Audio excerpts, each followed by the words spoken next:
Hi everyone, welcome back to Code Step by Step. My name is Anil. This is the fourth part for React.js question series, and we are gonna make 10 videos on this series. In first video, we learned the easiest React.js question, and in last part, in 10th part, we will learn hardest React.js question. That means in every video, we are just leveling up of the interview questions. So in this video, we will learn a question related to the life cycle methods. And I already created an example. This is a small example. You can see that. Let me just remove this life cycle method also so that we can learn from scratch. Right. So we have a state, and on a button click, we are just updating that state and printing in our h3 tag. And the output is here. You can see that. This is a simple program. And guys, if you are not able to understand this example, that means you have to start React.js from very basic level. So you can watch our React.js series. Link will be provided in the description box, or you can learn this interview question from part 1. Right, from here you can also understand what is state, what is the button click and all. All right, so now let's start with the first question. So question is, what are the lifecycle methods? So these are the predefined methods of a component that can monitor and update our component. How can they monitor and update our component? See, whenever our component is created, updated, or destroyed from our DOM, that time these lifecycle method will be called. That means they can monitor our component. And how they can update? In the lifecycle methods, they are basically a method like normal methods. Inside them, we can write our code, we can update state, we can call APIs, we can check conditions, we can make loops. So we can do all kind of things. That's why we can just say that they can also update our component, right? So this is the theoretical part. So now let's see how we can create a lifecycle method and how it will called. So first of all, we have to import it. So guys, here we are taking an example of functional component. You can also call the lifecycle method in class component, but class component is not in much used in these days. So yes, still we can use the class component, but most of the time we basically use the functional components. So after that, let's call here use effect. Let's import it now and use it simply like a function, use effect. And inside its parameter, we have to call a callback function like this. And we can just write here something, let's say console.log, and we can print here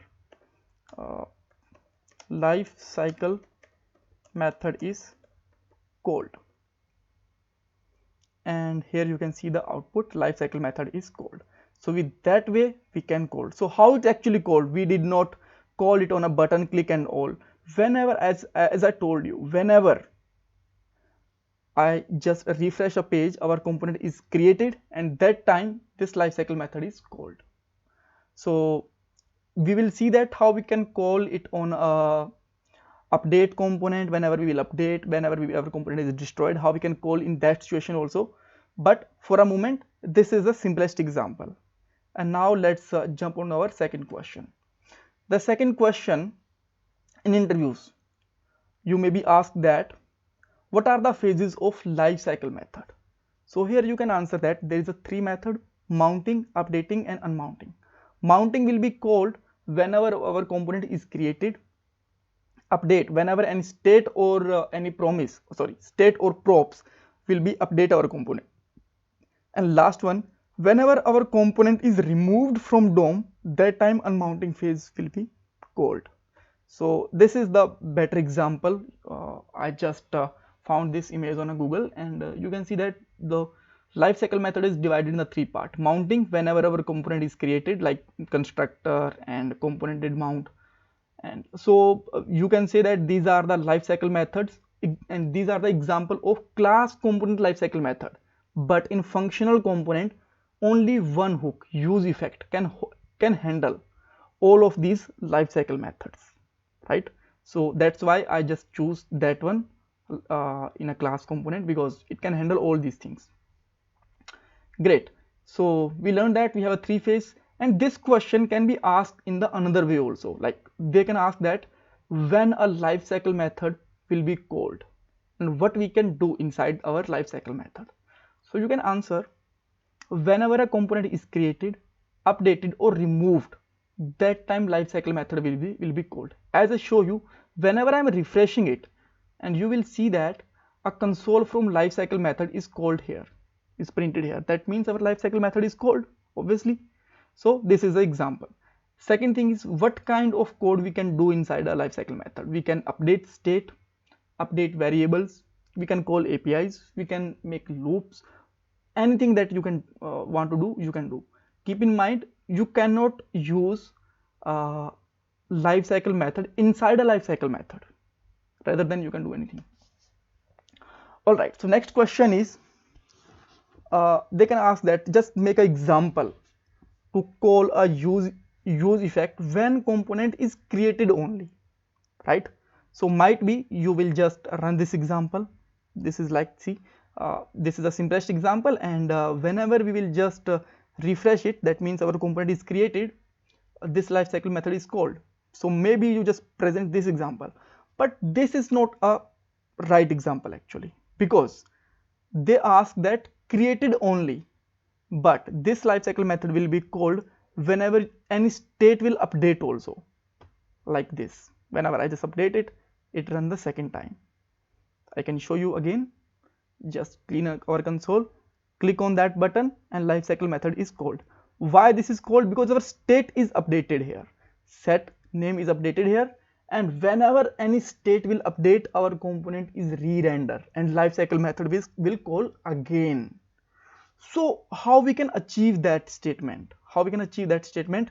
Call use effect when component is created only, not only, it should not be called whenever any props or state is updated. For that, what you can do, you can just simply make a blank array in a second parameter, right? And now what I'm just going to do, okay, so just simply call it, we don't need to do anything. You can see that this lifecycle method is called now, and I'm just cleaning it, and whenever I will click on that button, now it will not called. You can see that. That's the example. Great. So okay, because I told you already na, lifecycle method will be called when create, update or removed. That's why if you just want to achieve only one statement is created, then we have to pass here that thing, that blank array, right? All right, so the second time they can ask that call a use effect when any state or props will be update, right? So for that you can just make a simple example like this, right? So it will be called whenever any state or will props will be called, right? I will just make it refresh, and you can see that this is called.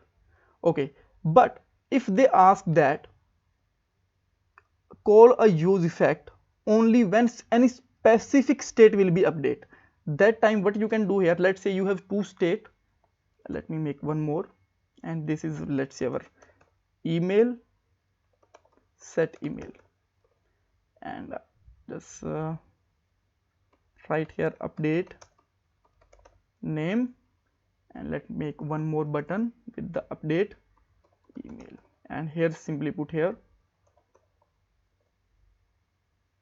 set email, and let me put here anilsidhu@test.com, and just ignore these capital words for a moment, right? So now I want to call this lifecycle method only on update name, not on update email. For a moment you can see that the both will call our lifecycle method, right?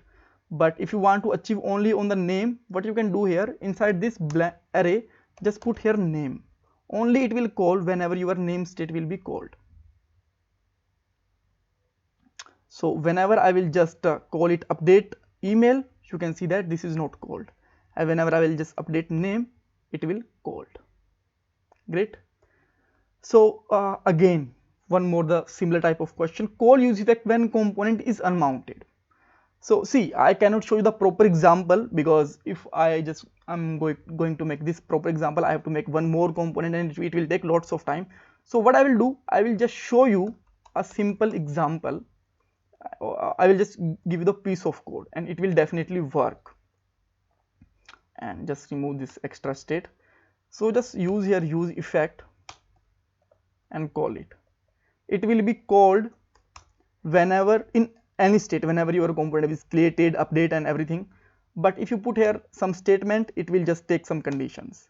And if you want to call it only on unmount, that time just return a statement here, return like this, and you can write any code of here, your code, and it will work only your component is unmounted, right? That means your component is removed from DOM.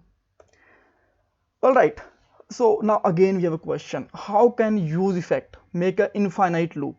Sometime actually whenever beginners actually make code, they find that their page is actually just going inside an infinite loop, and how we can resolve this problem. So this question can be also asked. So first of all, let's see how we can achieve an infinite loop and resolve this problem. So here I have just remove this one, use effect like this. So now let's try to just make a console dot warn or console dot log. You can simply use log code, just put me the text.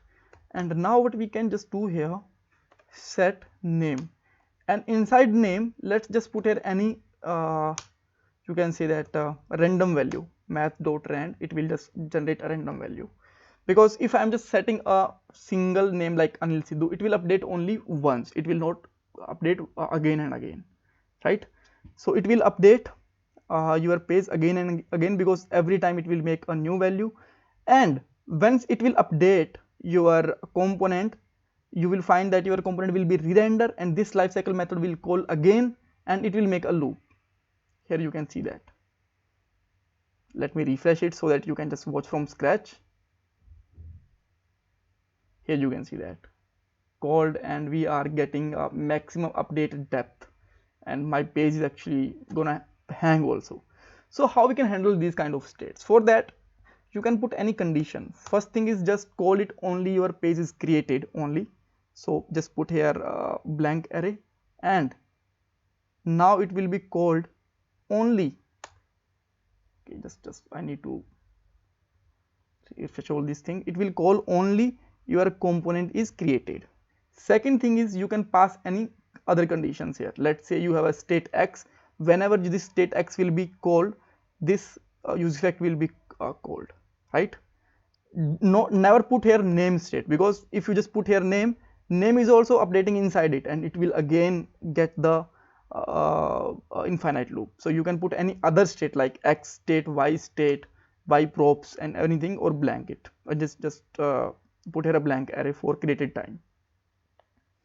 Okay, so the next question is, okay, can we make more than one use effect in a component? Yes, we can make.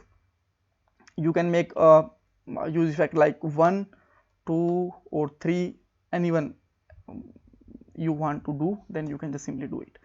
And you can also pass the different condition.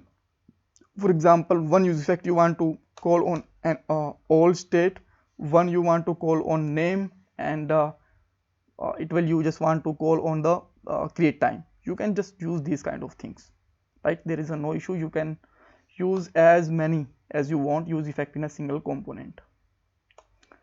So can we call a use effect on a button click? Directly no, we cannot call this use effect on a button click. But what you can do here, you can just update any state, like you can just update the name, and on that name update you can just simply call this use effect. If you just put your name state inside our array, it will work the same as you are calling any function on a button click, right? And last one, when these use effect hooks are introduced, they are introduced in React 16.3. Can we use hooks inside class component? No. So how will you identify this is the hook or this is a normal module. So if in front of any module use keyword is present, that means this is the hook. Even you can just see that use effect, use state, use callback, use memo. So every word have started with the use, that means they are the hooks. So thank you so much for watching this video, and please don't forget to subscribe my channel. In some days we will also put the fifth part also.